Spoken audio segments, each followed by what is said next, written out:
আইপিএলের ক্রিকেট ইতিহাসে সবচেয়ে দামি প্লেয়ার ঋষভ পান্ত। বা এরকম হলে তো বিরাট কোহলির অকশনে পাঠানো উচিত, তাহলে 30-35 কোটিতে তো বেঁচে যাইব। মানে লখনউ সুপার জায়ান্ট মানে আদা জল খেয়ে নামছে যে ঋষভ ঋষভ পান্তকে তাদের দলে নেবেই নেবে। মানে লখনউ সুপার জায়ান্টের যে মালিক, মানে কালকে যে আমি দেখলাম শুধু নিলামে তিনেই খালি প্লেয়ার কিনছেন। মানে লখনউ সুপার জায়ান্টের এখন বলতে পারেন টাকা একদমই নাই, তো তারাই কিন্তু আমি দেখছি লখনউ সুপার জায়ান্ট এবং ব্যাঙ্গালোর এই দুইটা টিমই কিন্তু প্লেয়ার কিনছে। আর ঋষভ পান্তকে কেনার জন্য লখনউ সুপার জায়ান্ট মানে মানে পাগল হয়েছিল যে তাদের ঋষভ পান্তকে লাগবেই লাগবে, সে তো তাতে যত টাকা হোক ঋষভ পান্তকে লখনউ সুপার জায়ান্ট নেবেই। শেষ পর্যন্ত দামাদামি করতে করতে আরটিএমে চলে যায়। আরটিএমটা বিষয়টা যদি আপনারা না বোঝেন আমি সেটা আপনাদেরকে বুঝিয়ে বলি। আরটিএম বিষয়টা এরকম, মনে করেন ঋষভ পান্তের গত টিম ছিল কারা, দিল্লি। দিল্লি আরটিএম করেছিল, তো লখনউ যদি ঋষভ পান্তকে নিতে হয় তাহলে এমন একটা দাম বলবে, ওই দামে যদি আপনার দিল্লি যদি ওই দামে নেয় তাহলে নেবে, না হলে ওই প্লেয়ারটা লখনউর হয়ে যাবে। তো একদম আপনার লখনউ সুপার জায়ান্টের মালিক শ্রেয়াস আইয়ার তো 26 কোটি 75 লাখে বিক্রি হয়েছে না, তার চাইতে 25 লাখ বাড়িয়ে 27 কোটি দাম বলে দিয়েছে আরটিএমে। কিন্তু এরপর দিল্লি আর সেটাতে ইন্টারেস্ট দেখায় নাই, মানে 21 কোটি থেকে একদম 27 কোটিতে গিয়ে পারে কিছু এর জন্য আর দিল্লি কোনো মানে তাকায় নাই। দিল্লি বলে দিয়েছে যা না আমরা নেব না, লখনউ তার ঋষভ পান্তকে নিয়ে নিয়েছে। মানে গত আইপিএলে তো আমরা দেখছিলাম লখনউয়ের মালিক কে এল রাহুলের উপর কী পরিমাণ বিরক্ত ছিল ম্যাচ না জিততে পারার কারণে। এর জন্যই কিন্তু আপনার লখনউয়ের মালিক এখন আদা জল খেয়ে নেমেছিল ঋষভ পান্তকে টিমে নেওয়ার জন্য।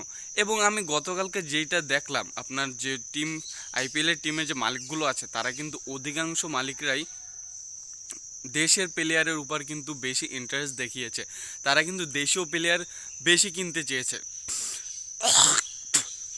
ভাই এরকম হলে তো বিরাট কোহলির অকশনে পাঠানো উচিত।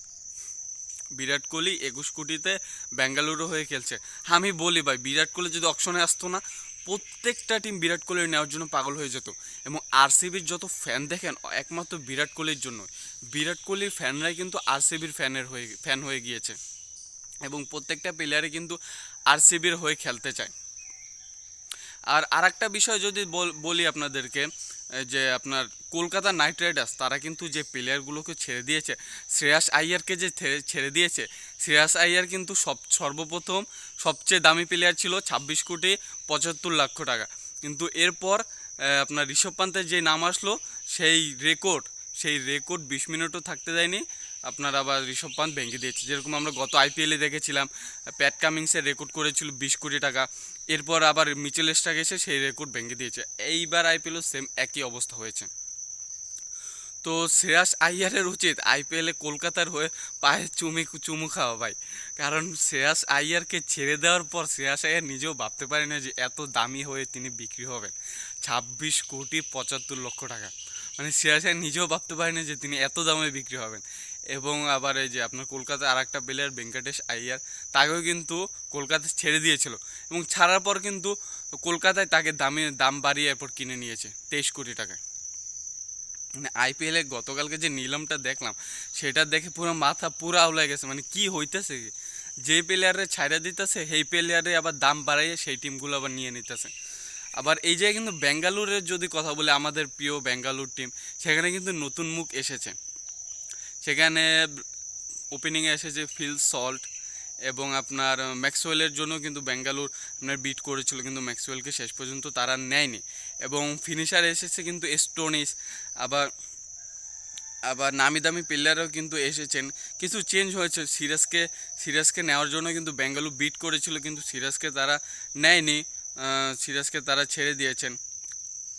যাই হোক, গতকালকের আইপিএলটা আমাদের খুবই ভালো লেগেছে। এবং দুঃখের বিষয় হলো ওই একটাই ভাই, ওইখানে কোনো বাংলাদেশি প্লেয়ারের নামই আসে নাই। তো আজকের দিনে হয়তো বাংলাদেশি প্লেয়ারদের নিয়ে বিট করা হবে, দেখা যায় বাংলাদেশি কোন প্লেয়ারটা কত টাকায় আইপিএলে বিক্রি হয়।